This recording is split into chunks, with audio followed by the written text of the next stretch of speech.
Hello everyone. जय हिंद। आज है 4 दिसंबर और हम लोग पढ़ेंगे 4 दिसंबर से बनने वाले सभी इंपॉर्टेंट करंट अफेयर। तो जैसा कि आपको मालूम है कि 10 दिसंबर से हम लोग करंट अफेयर का क्रैश कोर्स चालू करने वाले हैं। जो ईयरली करंट अफेयर है उसका क्रैश कोर्स चालू करने वाले हैं। उसमें आपको पहले हम मंथ वाइज और फिर आपको टॉपिक वाइज हम पढ़ाएंगे। ठीक है। कल के क्लास में जो हम लोग करंट अफेयर पढ़े थे उसका अगर रिवीजन कर लें तो किस देश की टीम ने Sultan Azlan Shah hockey cup 2025 जीता? तो ये बेल्जियम जीता है। वनडे इतिहास में सबसे ज्यादा छक्का लगाने का रिकॉर्ड रोहित शर्मा ने बनाया है। किस राज्य की विधानसभा ने सभी धर्मों के लिए बहुविवाह पर प्रतिबंध लगाने वाला विधेयक पारित किया? तो ये असम सरकार। अंतर्राष्ट्रीय समुद्री संगठन परिषद के किस वर्ष के कार्यकाल के लिए भारत फिर से चुना गया? 2026-27। बीएसएफ के महानिदेशक का अतिरिक्त प्रभार संभाला प्रवीण कुमार ने। केंद्र सरकार के निर्देश पर देश भर के राजभवन का नाम बदलकर लोक भवन किया गया है। यानी राज्यपाल जहां रहते हैं उनके आवास का नाम बदलकर अब लोक भवन कर दिया गया। राष्ट्रीय प्रदूषण नियंत्रण दिवस 2 दिसंबर को मनाया जाता है। भारत और मालदीव के बीच 14वां ई-कुबरिन सैन्य अभ्यास केरल में शुरू हुआ। ऑक्सफोर्ड जो है, ऑक्सफोर्ड डिक्शनरी, वो रेजबैट को वर्ड ऑफ द ईयर 2025 घोषित किया है। और 62वां स्थापना दिवस जो है 1 दिसंबर 2025 को नागालैंड ने मनाया है। ये सभी हम लोग कल के क्लास में डिस्कस किए थे।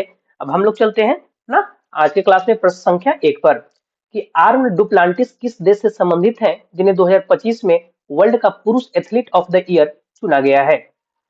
तो ये बिलोंग करते हैं स्वीडन से। ऑप्शन सी इसका राइट आंसर हो जाएगा। स्वीडन जो कि आपकी यूरोपियन कंट्री है। तो अरमान आर्म्ड डुप्लांटिस जो है, ये पहली बात तो कि यदि पूछा जाए कि ये किस खेल से संबंध रखते हैं, कंट्री तो ठीक है आपको मालूम है, लेकिन इनसे संबंधित खेल भी आप याद रखें तो ये पोल वॉल्ट से संबंधित है। किससे? पोल वॉल्ट इनका खेल है। पोल वॉल्ट से ये अपना संबंध रखते हैं। ठीक है। अब देखिए, देश है स्वीडन। देश जो है आपका स्वीडन है। ठीक है। इनकी जो नागरिकता है अमेरिका और स्वीडिश दोनों जगह की नागरिकता है इनके पास। अब ऐसा क्यों? तो इनका जो जन्म हुआ वो अमेरिका में हुआ, लेकिन ये स्वीडन के लिए खेलते हैं, स्वीडन को रिप्रेजेंट करते हैं जहां इनकी मां रहती है।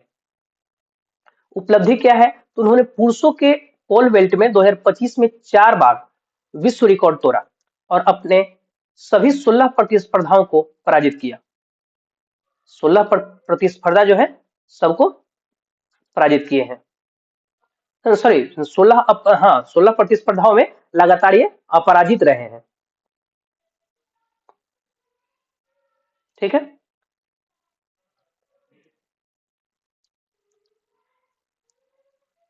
ये वही स्वीडन है जो नाटो जो कि दुनिया का सबसे बड़ा सैन्य संगठन है, इसका ये 32वां मेंबर कंट्री बना है स्वीडन। ठीक है। तथा ग्लोबल एनर्जी ट्रांजिशन इंडेक्स जो है उसमें 2025 में ये टॉप पर है। ठीक है। कौन? स्वीडन। भारत इसमें जो है 71 स्थान पे है। किसमें? तो ग्लोबल एनर्जी ट्रांजिशन इंडेक्स में। ठीक है। हाल ही में किसने सर्वाधिक वनडे शतक लगाने का सचिन तेंदुलकर का रिकॉर्ड तोड़ा? तो ये अभी हाल ही में भारतीय क्रिकेटर विराट कोहली जो है उन्होंने सचिन तेंदुलकर का वनडे शतक का रिकॉर्ड तोड़ा है। अभी से 2-3 दिन पहले आपने देखा था कि इन्होंने रांची में सेंचुरी लगाया था। यहाँ पर इन्होंने 135 रन बनाए थे। और अभी छत्तीसगढ़ की राजधानी रायपुर में जो वनडे चल रहा था उसमें 102 रन की शतकीय पारी खेली। तो इस तरह से देखें तो विराट कोहली 53वां वनडे शतक लगा चुके हैं। किसी एक फॉर्मेट में हम देखें तो सचिन तेंदुलकर का लंबे समय से ओडीआई शतक का जो रिकॉर्ड कायम था उसे विराट कोहली ने तोड़ दिया है, यानी उन्हें पीछे छोड़ दिया। ठीक है। यदि आप देखें कि वो क्या कहलाता है, हाँ, आपको याद होगा अगर आप देखे होंगे कि एक इंटरव्यू में कोई प्रोग्राम चल रहा था उसमें सचिन तेंदुलकर से पूछा गया था कि आपका रिकॉर्ड कौन तोड़ सकता है। तो उन्होंने इंडिकेट किया था, अपने क्लियर बतलाए थे कि या तो रोहित शर्मा और या तो विराट कोहली। वो बोले थे कि वो दोनों इसी प्रोग्राम में बैठे हुए हैं, वही दोनों में से कोई जो है मेरे रिकॉर्ड को तोड़ सकते हैं। और विराट कोहली ने ऐसा कर भी दिया। तो अंतर्राष्ट्रीय शतक की सूची अगर देखा जाए तो विराट कोहली की 84 है और सचिन तेंदुलकर का 100 है। अब भी सर्वाधिक जो सर्वकालिक रिकॉर्ड जो है अभी सचिन तेंदुलकर के पास है।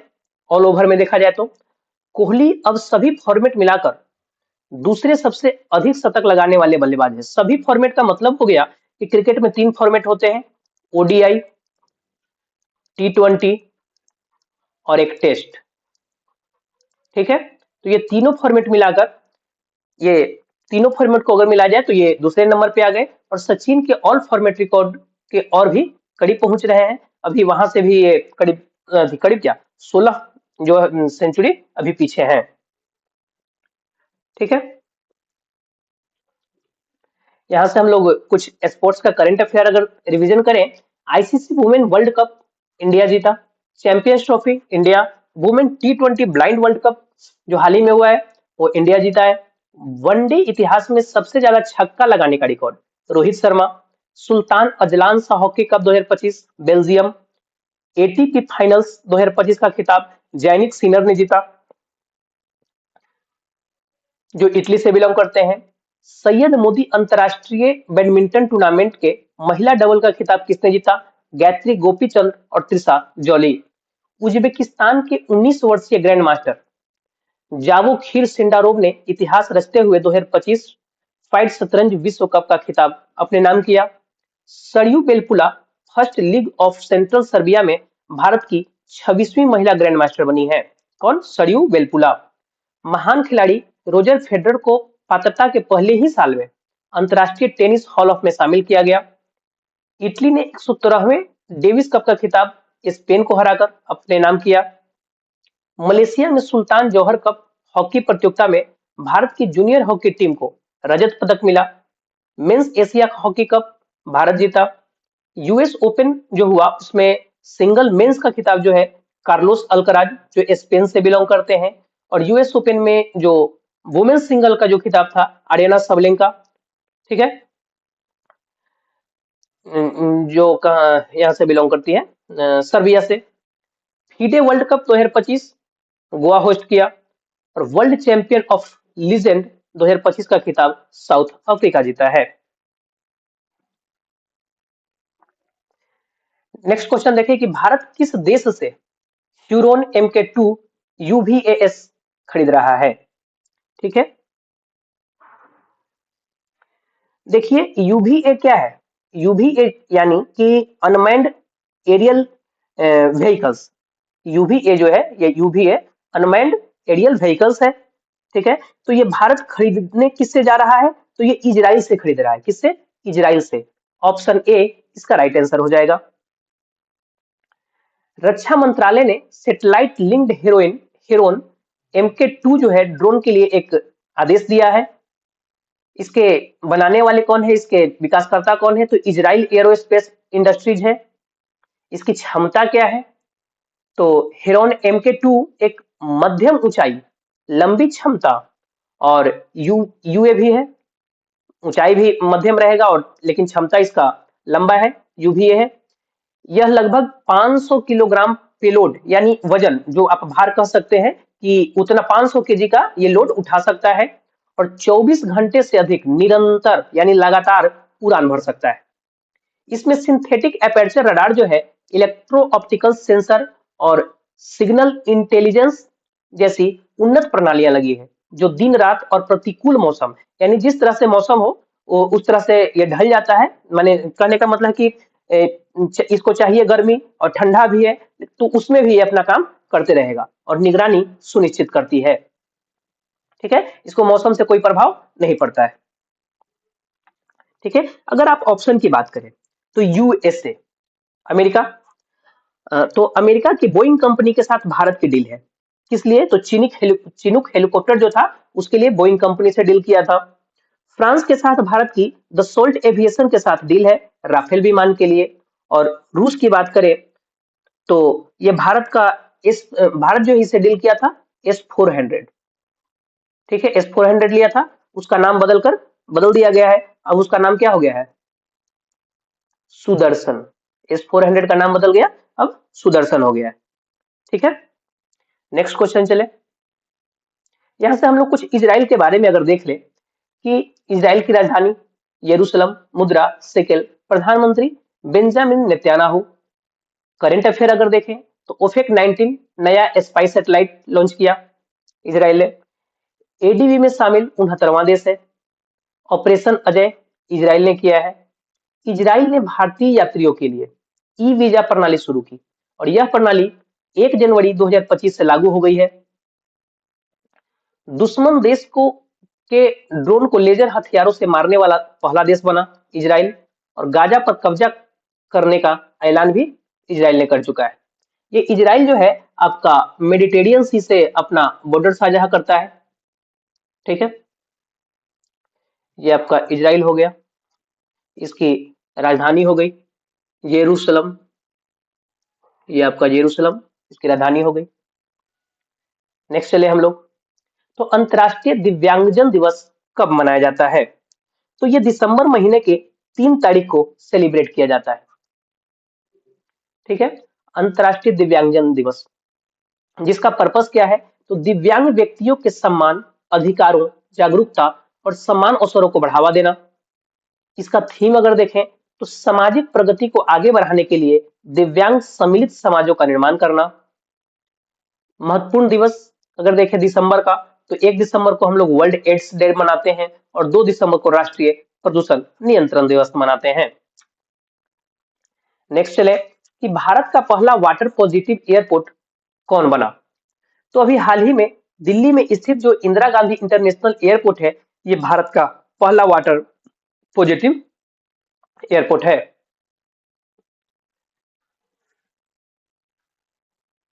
ठीक है,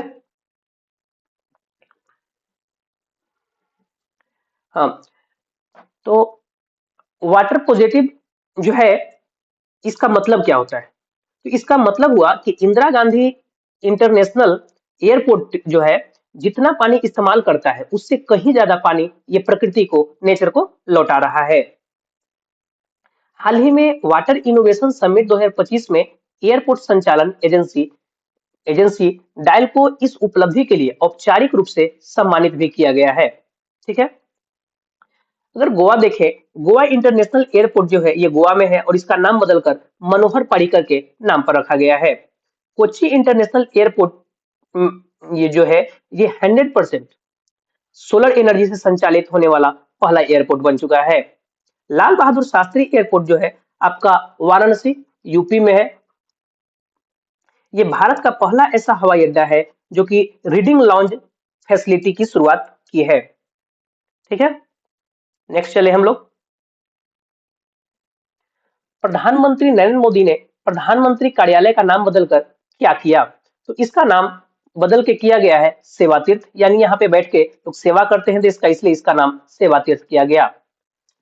ठीक है, तो भाई देखिए, कोई ऑफेंड ना हो, किसी को प्रॉब्लम नहीं होनी चाहिए मेरी इन बातों से। मैं ऐसा कह रहा हूं कि देश में और भी कई अहम मुद्दे हैं। बेरोजगारी चरम सीमा पर है, प्रदूषण बढ़ रहा है, पढ़े लिखे लोग डिग्री लेकर घूम रहे हैं, रोजगार नहीं मिल रहा है। एक तो बेरोजगारी अहम मुद्दा हुआ, दूसरा गरीबी अहम मुद्दा, तीसरा प्रदूषण प्रदूषण एक अहम मुद्दा बना हुआ है। इसके बावजूद आप देख सकते हैं कि सरकार प्रायोरिटीज किसको कर रहा है? नाम बदलने को लेकर। कल भी हमने डिस्कशन किया था और प्राउडली इस चीज को सरकार बताती भी है कि हम इस चीज का नाम बदल दिए। भाई इससे क्या मिलना है? इससे मिल कुछ भी नहीं रहा है किसी को, ना पब्लिक को ना सरकार को, कुछ भी नहीं मिल रहा है। बस अपना जो किफायती समय है इसे वेस्ट किया जा रहा है। आप पार्टिकुलर स्थान का नाम बदलकर क्या ही बदल लीजिएगा देश में। तो खैर, ये करंट अफेयर का सवाल है और हम लोग एग्जाम के व्यू से पढ़ रहे हैं, तो हमें तो इसे पढ़ना और याद भी करना है। ठीक है, तो प्रधानमंत्री नरेंद्र मोदी ने प्रधानमंत्री कार्यालय का नाम बदलकर सेवा तीर्थ कर दिया। और कल के क्लास में हम लोग पढ़े थे कि राजभवन और राजनिवास का नाम बदलकर लोक भवन और लोक निवास कर दिया गया है। यहाँ से हम लोग कुछ बदले हुए नाम को अगर देखें तो भारत और इंग्लैंड के बीच होने वाली टेस्ट सीरीज का नाम एंडरसन तेंदुलकर ट्रॉफी रखा गया। खुलदाबाद, रत्नापुर, बेंगलोर सिटी यूनिवर्सिटी का नाम डॉक्टर मनमोहन सिंह, सीआईएसएफ प्रशिक्षण केंद्र जो है राजादित्य चोलन, राजस्थान की फौज सागर झील जो है वरुण सागर, सुल्तानगंज रेलवे स्टेशन का नाम अजबैगी नाथ धाम, अयोध्या रेलवे स्टेशन का नाम अयोध्या धाम जंक्शन, S-400 का नाम बदल के सुदर्शन किया गया जो कि रूस से लिया गया था, पोर्ट ब्लेयर का नाम बदल के श्री विजयपुरम, केरल का केरलम जो कि अभी प्रस्तावित है, पुरानी संसद भवन का नाम संविधान सदन किया गया, Saurashtra cricket stadium Niranjan Shah stadium, अल बिनहाद का नाम बदल के हिंद शहर किया गया है, अहमदनगर का अहिल्याबाई, मोपला इंटरनेशनल एयरपोर्ट का मनोहर पारिकर एयरपोर्ट जो कि गोवा में है, सराय काले खां चौक बिरसा मुंडा नाम बदल के किया गया इनका, रामनगर जिले का जो कि कर्नाटक में इसका नाम बदल के बेंगलुरु दक्षिण किया गया, काकसर ब्रिज लद्दाख में है इसका नाम कैप्टन अमित भारद्वाज सेतु किया गया है, पंचमढ़ी वन्य जीव अभ्यारण्य जो है इसका नाम भभूत सिंह वन्य जीव अभ्यारण्य, करनैक ब्रिज का सिंदूर ब्रिज, इस्लामपुर का नाम बदल के ईश्वरपुर किया गया, खैरथल तिजारा भर्तृहरि नगर, जलालाबाद के परशुरामपुरी, राजभवन जो कि हम लोग अभी पढ़े भी कि राजभवन का लोक भवन और केंद्र शासित प्रदेशों के जो राजनिवास है उसको लोक निवास नाम दिया गया है। नेक्स्ट देखें कि केंद्रीय अप्रत्यक्ष कर और सीमा शुल्क बोर्ड यानी सीबीआईसी का नया अध्यक्ष किसे नियुक्त किया गया है? तो अभी हाल ही में विवेक चतुर्वेदी को सीबीआईसी के प्रमुख चुने गए हैं। कौन? विवेक चतुर्वेदी। ये 1990 बैच के अधिकारी हैं, ठीक है। और पहली बात तो कि ये एक आईआरएस ऑफिसर है, आईआरएस ऑफिसर है और 1990 बैच के एक अधिकारी हैं और सीबीआईसी के अध्यक्ष बने, ठीक। तो सीबीआईसी है क्या? देखिए दो फैक्ट, एक तो सीबीडीटी होता है, यहां से हम लोग दो फैक्ट देखें, एक होता है सीबीडीटी, ठीक है, यानी central board of direct tax, ये भारत में प्रत्यक्ष कर को कंट्रोल करने के लिए एक बॉडी है, और एक होता है सीबीआईसी,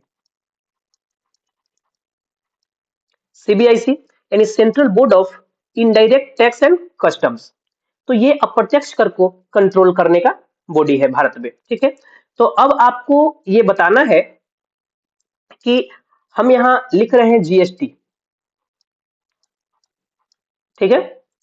जीएसटी जो है डायरेक्ट टैक्स है या इनडायरेक्ट टैक्स, ये किसमें आता है ये आपको कमेंट बॉक्स में बताना है, ठीक है। यहां है पराग जैन, ये पराग जैन जो है रॉ, ठीक है, यानी रिसर्च एंड एनालिसिस विंग के प्रमुख है। एक प्रश्न और आपके लिए है कि पराग जैन को किस विभाग का एडिशनल चार्ज दिया गया है? इसका जवाब आप कमेंट बॉक्स में भी बताएं, कमेंट बॉक्स में इसका भी आप जवाब बताएं। नेक्स्ट है कि सतीश गोलचा, ये जो सतीश गोलचा है ये दिल्ली पुलिस के आयुक्त है और अजय कुमार यूपीएससी के हेड हो जाएंगे। यहाँ से अभी हाल फिलहाल में जो अपॉइंटमेंट हुए हैं उसका हम लोग डिस्कशन करें कि भारतीय प्रतिभूति और विनिमय बोर्ड यानी सेबी का पूर्णकालिक सदस्य किसको नियुक्त किया गया है? संदीप प्रधान को। नीतीश कुमार 10वीं बार मुख्यमंत्री बने। भारतीय खाद्य सुरक्षा और मानक प्राधिकरण का मुख्य कार्यकारी अधिकारी रजित पुन्हानी है। भारतीय मुक्केबाजी महासंघ के अध्यक्ष अजय सिंह। उपराष्ट्रीय सुरक्षा सलाहकार Anish Dayal. Broadcast audience research council India के अध्यक्ष जो है गौरव बनर्जी है।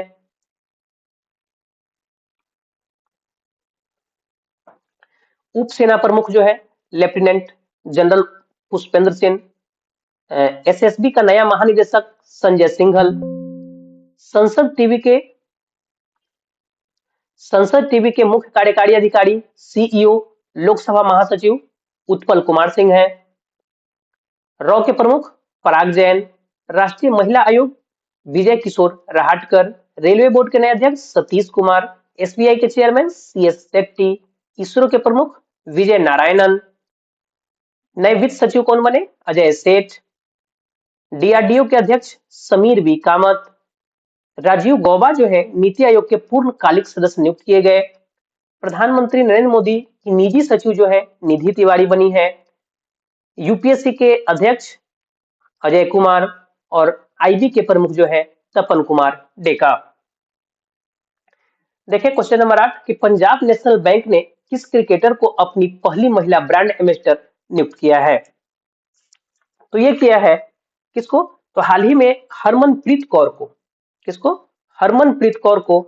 ये जो महिला भारतीय महिला टीम के कप्तान हैं, इन्हें पीएनबी के ब्रांड एम्बेसडर नियुक्त किया गया है, बनाया गया है। ठीक है। पीएनबी का फॉर्मेशन ईयर 1894, मुख्यालय नई दिल्ली भारत, और अशोक चंद्र इसके एमडी एवं सीईओ हो जाएंगे। देखिए अभी जो आईसीसी वुमेन्स वर्ल्ड कप खेला गया, इसमें भारत विजेता था। ठीक है, जिसमें कि कैप्टेंसी हरमनप्रीत कौर कर रही थी और इसका वाइस कैप्टन जो थी, वाइस कैप्टन स्मृति मंदाना थी। ठीक है। प्लेयर ऑफ द मैच जो है ये शेफाली वर्मा, यानी मैन ऑफ द मैच जिसको आप कहते हैं, और दीप्ति शर्मा जो है ये बनी है प्लेयर ऑफ द सीरीज, ये प्लेयर ऑफ द टूर्नामेंट जो आप कह सकते हैं इसको, या मैन ऑफ द सीरीज भी आप कह सकते हैं, ये बनी है दीप्ति शर्मा। ठीक है। यहां से हम लोग ब्रांड एम्बेसडर का स्लाइड अगर हम देखें कि हरियाणा राज्य महिला आयोग का ब्रांड एम्बेसडर शेफाली वर्मा को बनाया गया। लेविस लिवाइस की जो ब्रांड एम्बेसडर है आलिया भट्ट है। उड़ीसा राज्य के हथकरघा उद्योग का ब्रांड एम्बेसडर माधुरी दीक्षित। जोमेटो का शाहरुख खान। ऑस्ट्रेलियाई पर्यटन अभियान का brand ambassador Sara Tendulkar. E sports world cup 2025 के लिए global ambassador Cristiano Ronaldo. Maldives tourism के Katrina Kaif. Korea tourism Hina Khan. Karnataka वन विभाग और वन्य जीव संरक्षण का अनिल कुंबले। यूरेका फूवर्स का brand ambassador Shraddha Kapoor. Federal bank के brand ambassador Vidya Balan. MRF के सुमन गिल। फीकी फ्रेम्स का पहला ब्रांड एम्बेसडर बना है आयुष्मान खुराना। खो खो विश्व कप जो हुआ था उसके लिए ब्रांड एम्बेसडर बने थे टाइगर श्रॉफ और हाँ। तो भारत में मोटो जीपी का जो ब्रांड एम्बेसडर है शिखर धवन। मुथुट पपाचन ग्रुप के नए ब्रांड एम्बेसडर शाहरुख खान। गो आईबीबो के ब्रांड एम्बेसडर बने ऋषभ पंत। टाटा मोटर्स के लिए brand ambassador Vicky Kaushal. French luxury fashion house Chanel की पहली भारतीय ब्रांड एम्बेसडर अनन्या पांडे। और ड्रीम टेक्नोलॉजी का पहला भारतीय ब्रांड एम्बेसडर कृति सेनन बनी है। नेक्स्ट चले हम लोग। तो 2025 का डॉक्टर पोलोस मार्क ग्रेगोरियोस पुरस्कार किसने जीता? ठीक है, तो ये जीते हैं, इसके विजेता कौन हो जाएंगे? टेसी थॉमस। टेसी थॉमस, ऑप्शन ए इसका राइट आंसर हो जाएगा। भारत की मिसाइल महिला, इनको महिला मिसाइल मैन कहा जाता है, के नाम से प्रसिद्ध डॉक्टर टेसी थॉमस को 8वां डॉक्टर पोलोस मार ग्रेगोरियोस पुरस्कार प्रदान किया गया। वह डीआरडीओ की एक प्रमुख वैज्ञानिक और मिसाइल परियोजना का नेतृत्व करने वाली भारत की पहली महिला जिन्हें अग्निपुत्र की उपाधि मिली है। उन्होंने भारत के लंबी दूरी के बैलिस्टिक मिसाइल कार्यक्रमों के परियोजना निदेशक के रूप में महत्वपूर्ण भूमिका निभाई है और इन्हें पुरस्कार के रूप में 5 लाख रुपया नगद राशि मिला है। पुरस्कार तो मिला, साथ में 5 लाख रुपया भी मिला है। रिसेंट अवार्ड की अगर बात करें तो इंदिरा गांधी शांति पुरस्कार मिशेल बैचलेट को मिला। फ्रांस का सेवेलियर पुरस्कार Thotta Tharani. Patriot of the year पुरस्कार मेलेनिया ट्रंप को। विश्व शांति एवं सुरक्षा नेता पुरस्कार श्री श्री रविशंकर को। बुकर पुरस्कार 2025 डेविड जिले को। 2025 का young champion of the earth award Jinali Modi को मिला। दादा साहब फाल्के अवार्ड मोहनलाल। मरणोपरांत पीवी नरसिम्हा राव डॉक्टर मनमोहन सिंह को। सरस्वती सम्मान भद्रेश दास। 59वीं ज्ञानपीठ अवार्ड जो है विनोद कुमार शुक्ल को मिला। एबेल पुरस्कार मसाकी काशीवारा को। 2025 का स्टॉकहोम जल पुरस्कार जो है गुंटर ब्रोसल को मिला।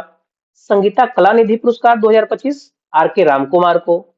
पृथ्वी पुरस्कार 2025 लियू जियाकिन को। लता दीनानाथ मंगेशकर पुरस्कार कुमार मंगलम बिरला को। कृषि मीडिया पुरस्कार अमसी प्रसन्न कुमार को मिला। वैश्विक पर्यटन पुरस्कार आंध्र प्रदेश पर्यटन को मिला। ब्रिटिश एकेडमी पुस्तक पुरस्कार सुनील अमृत को मिला है। तो यहाँ से नेक्स्ट चले हम लोग। तो नागपुर विश्वविद्यालय की पहली महिला कुलपति कौन बनी?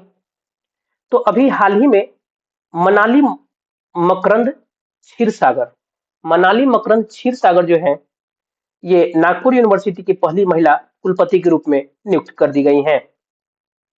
नागपुर विश्वविद्यालय जिसने अपना 102वें क्रम का स्थापना दिवस मनाया, और इसी मौके पर ये मनाली मकरंद क्षीरसागर को कुलपति नियुक्त किया है।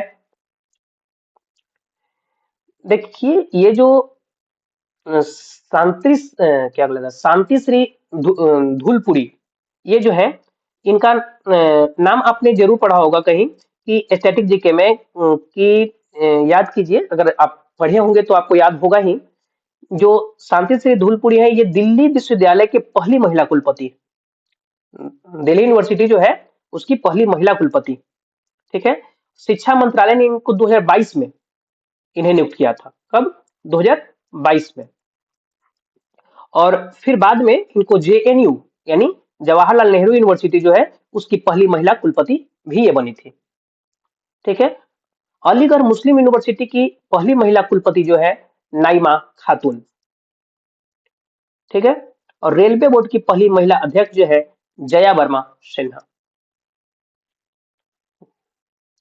यहाँ से हम लोग महिला का करंट अफेयर, पहली महिला का करंट अफेयर अगर पढ़ें तो वेनिस फिल्म फेस्टिवल में सर्वश्रेष्ठ निर्देशक का प्रतिष्ठित ओरिजोंटी पुरस्कार जीतने वाली पहली भारतीय महिला अन्नपूर्णा रॉय। फिडे महिला विश्व cup 2025 Divya Deshmukh. Polygraphy magic skill award जीतने वाली पहली भारतीय खिलाड़ी बनी दीपिका कुमारी। रेलवे सुरक्षा बल की यानी आरपीएफ की पहली महिला महानिदेशक Sonali Mishra. Time 100 creators list में शामिल होने वाली पहली भारतीय कौन बनी?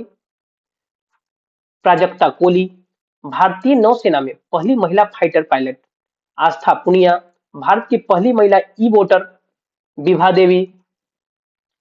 पहली महिला केंद्रीय विधि सचिव अंजू राठी राणा। राष्ट्रमंडल की महासचिव बनने वाली पहली अफ्रीकी महिला सरली बोचबे। सुशासन के सुशासन को किस देश की सुशासन ले को किस देश की पहली महिला विपक्षी नेता नियुक्त किया गया? ऑस्ट्रेलिया। सुशासन ले। माउंट एवरेस्ट पर भारतीय तिरंगा फहराने वाली पहली महिला सीआईएसएफ अधिकारी गीता समोता। बलूचिस्तान में पहली हिंदू महिला सहायक कमिश्नर नियुक्त किया गया कशिश चौधरी को। अंतर्राष्ट्रीय ओलंपिक समिति की पहली महिला अध्यक्ष किर्सी कोवेंट्री।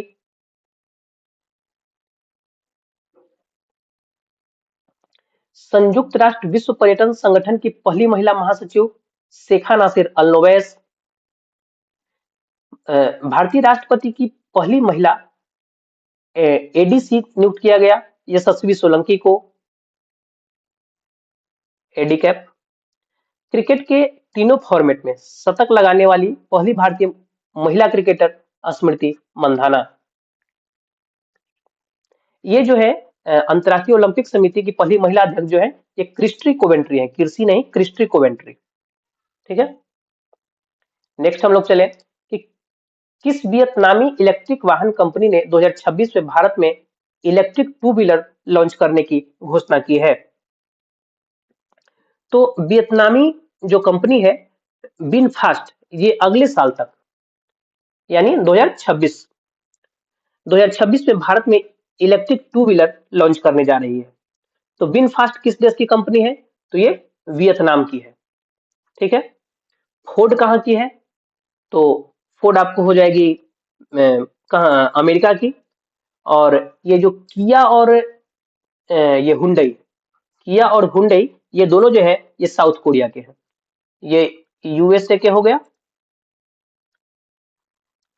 और ये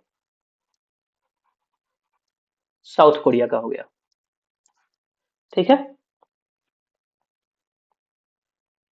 विनफास्ट जो है जल्द ही भारत में इलेक्ट्रिक टू व्हीलर लॉन्च करेगी जिसकी उम्मीद 2026 के अंत तक की जा रही है। काशी तमिल संगम का चौथा संस्करण किस शहर में शुरू हुआ? तो ये अभी हाल ही में वाराणसी उत्तर प्रदेश में शुरू किया गया है। काशी और तमिलनाडु के बीच सदियों पुराने संबंधों को मजबूत करने के उद्देश्य से आयोजित काशी तमिल संगम का चौथा संस्करण शुरू हुआ है। यहाँ से हम लोग नेशनल इवेंट और समिट की बात करें तो 2025 एशिया पैसिफिक इकोनॉमिक कॉरपोरेशन जो है दक्षिण कोरिया में आयोजित हुआ। इंडो पैसिफिक रीजनल डायलॉग नई दिल्ली में। Asia Pacific accident investigation group की बैठक Bharat. Global fintech fest 2025 Mumbai में। 8वां आईएसए इंटरनेशनल सोलर अलायंस की बैठक दिल्ली में। ई गवर्नेंस पर 28वां राष्ट्रीय सम्मेलन विशाखापट्टनम। भारत अंतर्राष्ट्रीय चावल सम्मेलन जो है न्यू दिल्ली। विश्व सागौन सम्मेलन कोच्चि केरल। 5वां तटरक्षक वैश्विक सम्मेलन जो है चेन्नई तमिलनाडु में, अगले साल होगा 2027 में। दूसरे बिमस्टेक बंदरगाह सम्मेलन का उद्घाटन विशाखापट्टनम आंध्र प्रदेश। वेब्स नामक दुनिया का सबसे बड़ा इंटरटेनमेंट सम्मेलन मुंबई महाराष्ट्र। रायसीना डायलॉग न्यू दिल्ली में। कल के क्लास में आपसे हम पूछे थे कि 2025 लोकनायक फाउंडेशन साहित्य पुरस्कार के लिए किसे चुना गया, तो ये चुना गया है वेलामाला श्रीमन्ना को। इसका राइट आंसर हो जाएगा। नेक्स्ट देखें कि राष्ट्रपति द्रौपदी मुर्मू ने संविधान दिवस पर कितनी भाषाओं में संविधान का अनुवादित डिजिटल संस्करण किया, तो ये 9 भाषाओं में किया गया है। राइट आंसर है इसका। आज का प्रश्न है आपका कि किसे भारत की पहली इंटीग्रेटेड फाइनेंशियल सिटी बनाया जाएगा। जो भी इसका राइट आंसर हो कमेंट बॉक्स में जरूर से जरूर बताएं। और ये आपका दूसरा सवाल है कि सैयद मोदी अंतरराष्ट्रीय बैडमिंटन टूर्नामेंट के महिला डबल का खिताब किसने जीता। इसमें भी जो भी इसका राइट आंसर हो, सही जवाब हो, आप कमेंट बॉक्स में जरूर से जरूर बताएं। धन्यवाद। आपको ये वीडियो अच्छा लगे तो इसे लाइक करें, चैनल को सब्सक्राइब करें और इसको जल्द से अधिक शेयर करें ताकि आपके साथ साथ आपके मित्र को भी इस क्लास का बेनिफिट मिल सके। Thank you.